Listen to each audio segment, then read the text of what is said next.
এই হামলাটাকে নিয়ে বিভিন্নভাবে রাজনীতি করার চেষ্টা করা হয়েছে এবং এই ক্ষেত্রে অপসাংবাদিকতার চেষ্টা করা হয়েছে।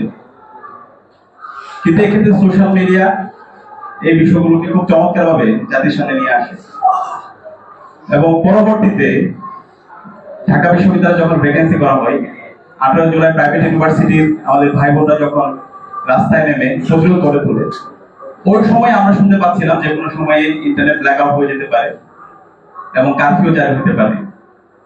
তো আন্দোলনের শুরু থেকে যেহেতু পলিসি মেকিং এর সাথেই ছিলাম, প্রত্যেকটা কর্মসূচি প্রণয়নের ক্ষেত্রে আমরা চেষ্টা করতাম প্রত্যেকটা কর্মসূচি যেন সবাই গ্রহণ করতে পারে, এটা যেন কোনো একটা আদর্শিক দ্বন্দ্বের মধ্যে পড়ে না যায়।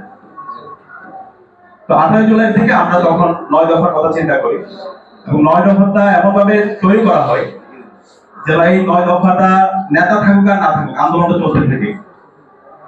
তো সেই অনুযায়ী 19 জুলাই আপনারা জানেন 18 জুলাই রাতে ইন্টারনেট ব্ল্যাক আউট হয়ে যায় এবং সবাই যোগাযোগ বিচ্ছিন্ন হয়ে যায়। হঠাৎ করে ইন্টারনেট ব্ল্যাক আউট, কারোর সাথে কোনো যোগাযোগ নাই। কি করা যায় তখন? মূল সমন্বয়কদেরকে রিচ করা যাচ্ছিল না। তো তখন আমরা যারা আন্দোলনটাকে সমন্বয় করছে, তখন আমরা চিন্তা করলাম আমরা অফলাইনে আমরা নেটওয়ার্ক তৈরি করবো, অফলাইনের মাধ্যমে আমরা আন্দোলনটাকে সমন্বয় করবো। তো 19 জুলাই জুমার নামাজের পর থেকে ঢাকা সহ সারা দেশের মানুষ রাস্তায় নেমে পড়ে। আমরা রাস্তায় ছিলাম, আপডেট পাচ্ছিলাম।